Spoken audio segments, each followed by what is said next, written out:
Now, before we actually get started here and mixing up our Alumilite, there's something I want to mention here. In order to get this one really small little piece here, I had to cut up that whole big large chunk of monkey wood, and all I ended up with is enough to make a few pen blanks. I could probably get 4 out of this, 2 out of this. Maybe if I cut it right, 9, maybe 12 out of this one.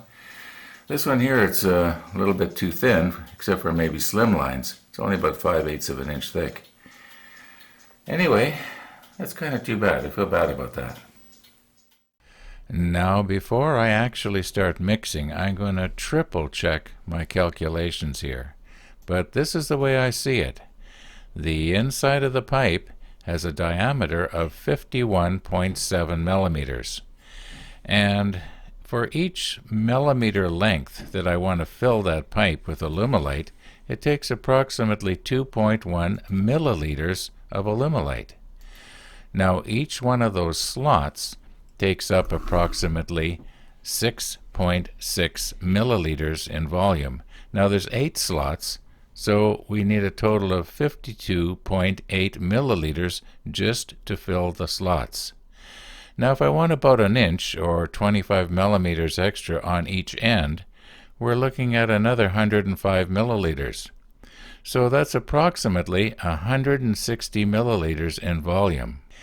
Now, there's going to be a tiny bit forced into the wood, not very much, maybe only, I'm estimating maybe 2-3 milliliters, that's all, when it's under pressure. And there's also the space between the blank and the inside of the pipe. It's not a perfect fit, so that's going to take up a little bit of volume. Then there's going to be the Alumilite that sticks to the inside of the mixing container.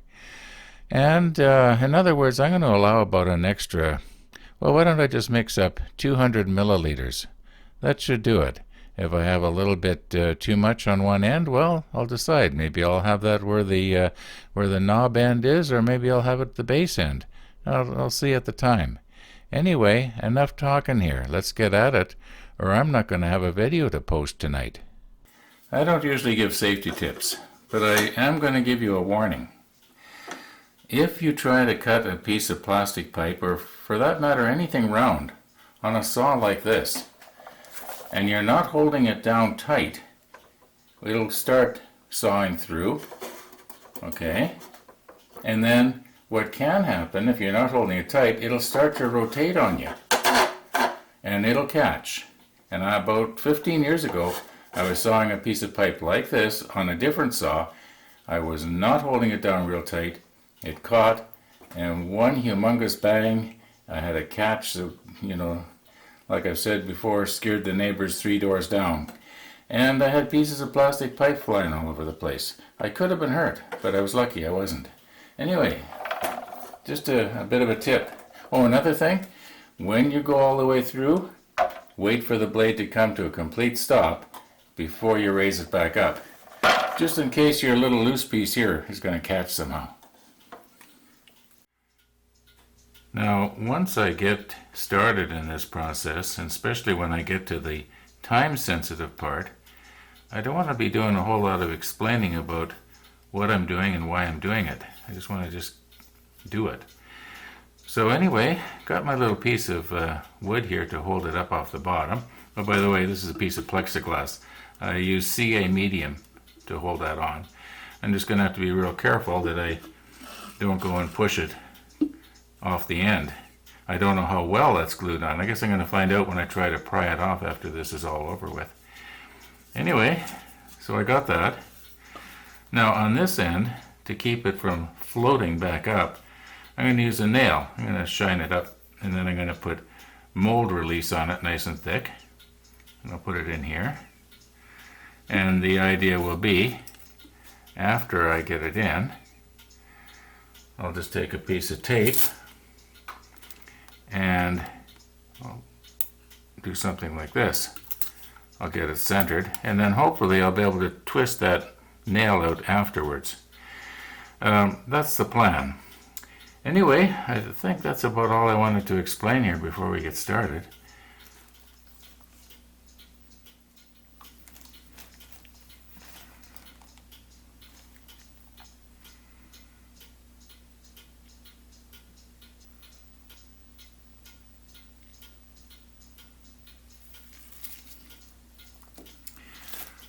Okay, we did 10 drops of white, and I'm just going to do 1 drop of blue.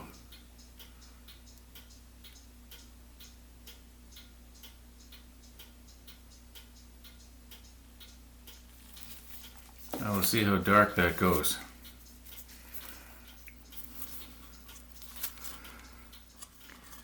Now you will remember from the previous time I did this, right now I don't need to worry about the time because it's just being mixed into part A here.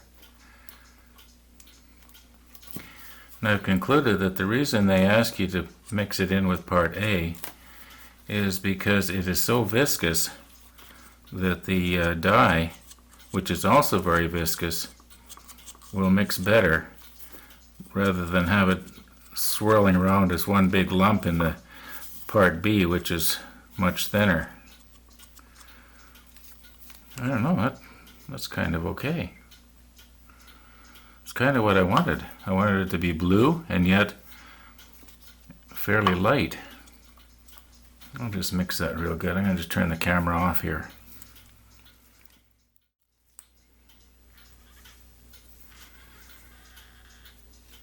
Okay, now we got to start watching the time here.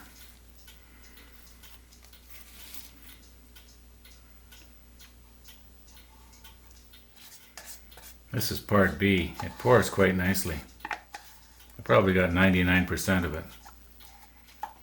And once again, I'm going to turn the camera off. And I'm going to mix for about 5 minutes.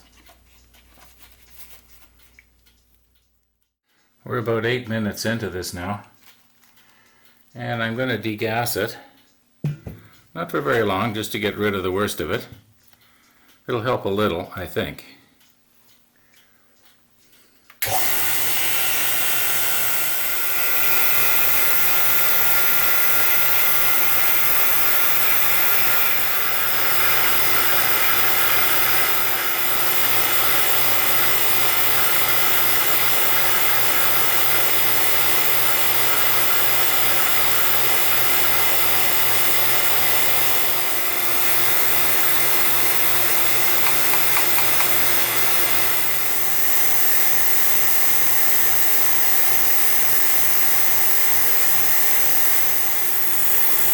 We're about 12 minutes into this now,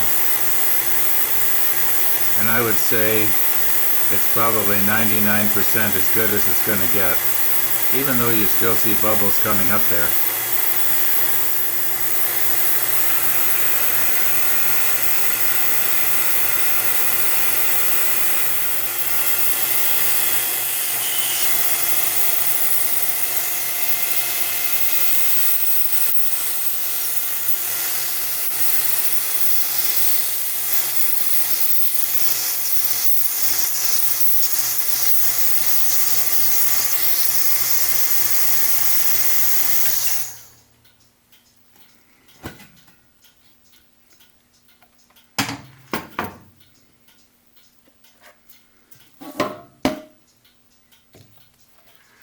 Okay, I've only got about another 15 minutes here, but I'm not too worried about the Alumilite not being penetrating all the way into the center of this, because that's not the idea of it.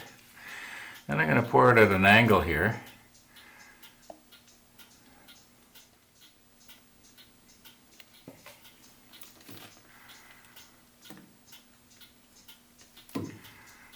Okay, I'm trying to make this as straight as I can. And I'm also going to hold it at an angle when I put this in. The reason being is that I'm hoping that as the Alumilite comes up along the top here, it forces any little air bubbles into this very top one and just pushes them all the way up. At least that's the plan. So we'll see what happens here.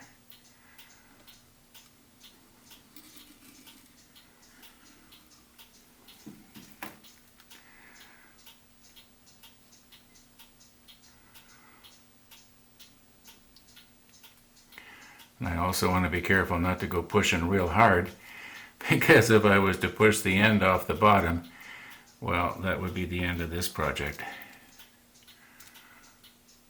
Oh, and by the way, I did spray this with mold release and also the inside of this tube. There we go.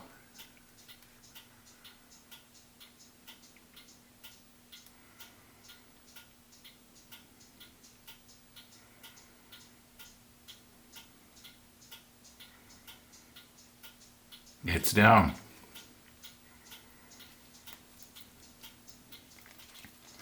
Now I hope I'm holding this so you can see what I'm doing here, because I'm on the other side of the camera this time.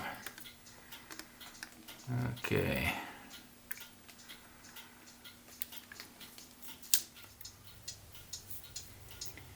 Now, I think I got that pretty well centered.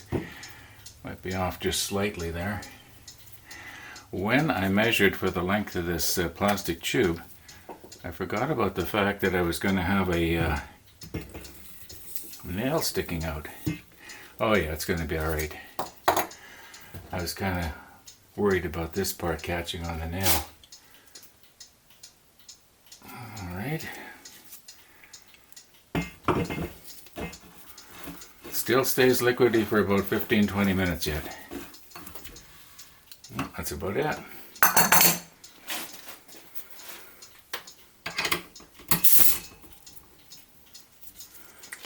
Okay, and once again, watch the gauge.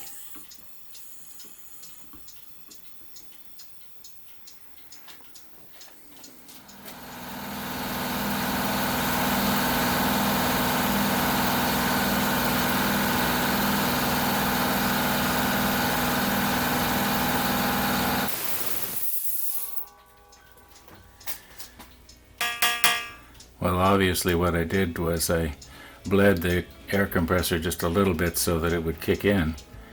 Now we're right up to, about 130 pounds. Yeah. That ought to compress those little bubbles that are left.